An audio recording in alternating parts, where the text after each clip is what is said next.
साथियों नमस्कार। आज हम चर्चा करते हैं ऐसी शख्सियत की जिनकी याद हमको तब तक रहेगी जब तक ये संसार रहेगा, सृष्टि रहेगी, भाषा रहेगी, संस्कृति रहेगी। उस शख्सियत को हम याद करते रहेंगे। जी हाँ, लता मंगेशकर जिनका स्वर आज भी हमारी जो है अ, 8 दशक से हमारे शरीर हमारी जो है उसके अंदर माइंड के अंदर घूम रहा है और घूमेगा और घूमता जाएगा। स्वर साम्राज्ञी लता मंगेशकर के देवीय स्वरूप सुर और स्वर के दिव्य संसार की कथाएं पिछले 7 दशकों से कह रहे हैं, सुन रहे हैं। कई शताब्दियों तक जब तक भाषा रहेगी, सृष्टि रहेगी, ये कथाएं, ये आवाज़ जो है हमारे कानों के अंदर गूंजती रहेगी। स्वर कोकिला भारत रत्न लता मंगेशकर जी को एकमात्र महान गायिका ही नहीं थी, वो एक महान गायिका के रूप में याद हमको नहीं कर सकते। उनका व्यक्तित्व यदि हम केवल केवल गायिका के रूप में उनको याद करेंगे तो उनके व्यक्तित्व के प्रति ये जो है न्याय हम नहीं कर पाएंगे।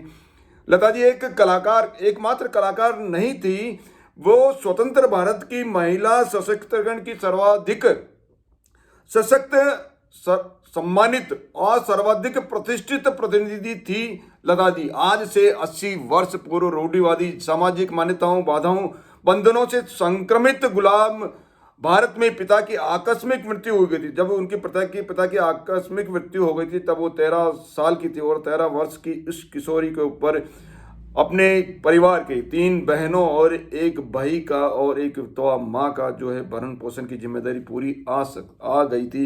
इस जिम्मेदारी को उन्होंने सहर्ष स्वीकार करते हुए उन्होंने जो लिया, आप कल्पना कीजिए संघर्ष के कि उस किशोरी के जीवन का जो है शारीरिक और मानसिक जब बहुत जब उस स्थिति में पड़ जाता तो उसकी क्या जो है स्थिति रही होगी।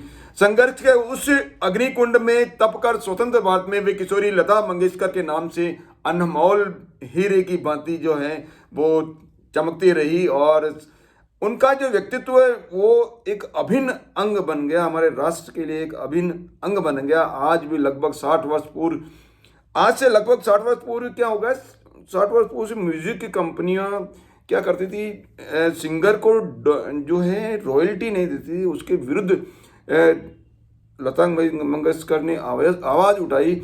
उस समय मोहम्मद रफ़ी उन कंपनियों किसी कारणवश उन कंपनियों के, हालांकि वो भी गायक कलाकार थे, लेकिन किसी कारणवश उन कंपनियों के साथ में खड़े थे और लता मंगेशकर अपनी बात पर अड़ी गई कि सिंगर्स को भी रॉयल्टी जो है वो मिलनी चाहिए।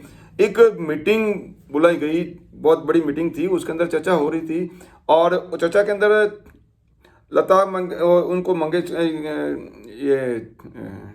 मोहम्मद रफ़ी को मनाने के लिए प्रयास चल रहे थे, लेकिन मोहम्मद रफ़ी ने कटाक्ष करते हुए लता जी की तरफ इशारा करते हुए बोला वहाँ समिति में के अंदर कि ये इन महारानी जी को समझाइए, महारानी जी को समझाइए। तो ये कटाक्ष जो है लता मंगेशकर जी को अच्छा नहीं लगा और उन्होंने कहा हाँ मैं महारानी हूँ, हाँ मैं महारानी हूँ। और इस जब उनका ये रुख देखकर मोहम्मद रफ़ी इतने जो है नाखुश हुए कि उन्होंने उसी समय कह दिया कि मैं आपके साथ में अब गाना नहीं गाऊंगा।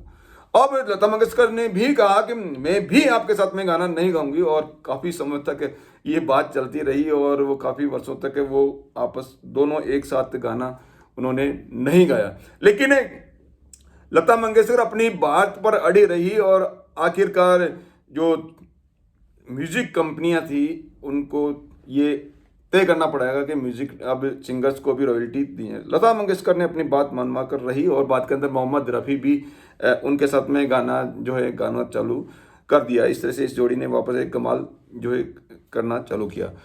तो लता मंगेशकर भारतीय संस्कृति उनके अंदर भरी पड़ी थी, भारतीय संस्कृति उनके अंदर भरी पड़ी थी। पारंपरिक भारतीय साड़ी वो अक्सर पहना करती थी, माथे पर बिंदी उनके रहती थी और ऐसे अधिकृत जो है जीवन का जीने वाली लता मंगेशकर अनेक उन्होंने विदेशी दौरे किए कि विदेशी दौरे के अंदर भी जो है उनके साथ में अक्सर हरी सिमानी जी जो रहते थे और उनका कहना है हरीश मानी का कि लता मंगेशकर चाहे विदेशी के अंदर चाहे कहीं भी गई है, सिडनी में के ओपेरा में गई है, रॉयल अल्बर्ट हॉल लंदन में जो कार्यक्रम उन्होंने किए उनके अंदर है, या मेडिसन स्क्वायर न्यूयॉर्क में है, या दुनिया के अन्य प्रसिद्ध सभागारों में अपने कार्यक्रमों में लता जी ने पारंपरिक भारतीय अभिवादन शैली में ही दोनों हाथ जोड़कर नमस्ते की मुद्रा के अंदर वो दर्शकों को अभिवादन करती रही। देश और दुनिया के प्रतिष्ठित व्यक्तियों के साथ में भेंट के दौरान भी वह अपनी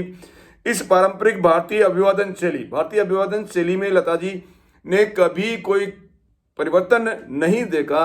उन्होंने हाथ मिलाकर या हाय हेलो करने की जो अभिवादन करने की जो शैली है, उनसे इस शैली से उन्होंने अपने आप को आजीवन स्वयं को दूर रखा। ये ऐसे विचार उनके अंदर या संस्कृति लता मंगेशकर जी के अंदर थी। उनकी वैचारिक स्वतंत्रता इतनी प्रखर और मुखर थी कि वीर सावरकर के विरुद्ध जब सुनियोजित, सुसंगठित और अति शक्तिशाली वैचारिक विरोध के जब चला था, तो उनके उस विरोध के विरुद्ध वो वीर सावरकर के साथ में चट्टान की तरह खड़ी रही। वीर सावरकर के प्रति अपने स्नेह और सम्मान की भावना को लता जी ने मुखर होकर अभिव्यक्त करने से कभी नहीं हचकी। इसके एक और उदाहरण, विपरीत और विषम दौर में भी वे आदरणीय प्रधानमंत्री नरेंद्र जी मोदी के प्रति अपने स्नेह और सम्मान तथा अपनी क्षमताओं में अपना पूर्ण विश्वास व्यक्त करने में लता जी ने कभी कोई संकोच नहीं किया। लता जी केवल दो ही चीज़ों से प्यार करती थी, दो चीज़ों से प्यार। पहला था संगीत, पहला क्या था? संगीत, और दूसरा था राष्ट्र। संगीत और राष्ट्र। उनका संगीत के अंदर वो जब तक उनको खुद को कॉन्फिडेंस नहीं हो जाता था, कि जब उनको खुद को विश्वास नहीं हो जाता कि ये जो गाना मैं मेरा जो संपूर्ण देकर गा रही हूँ, तब तक वो उस गाने को नहीं गाती थी। यानी क्वालिटी फर्स्ट। जब उनकी गुणवत्ता, जब उनको लगता था कि अब उसकी गुणवत्ता सही है, तब वो गाना जो है रिलीज करते होता था। राष्ट्र प्रेम की भावना उनके अंदर जो है शुरू से, बचपन से ही कूट कर भरी हुई थी।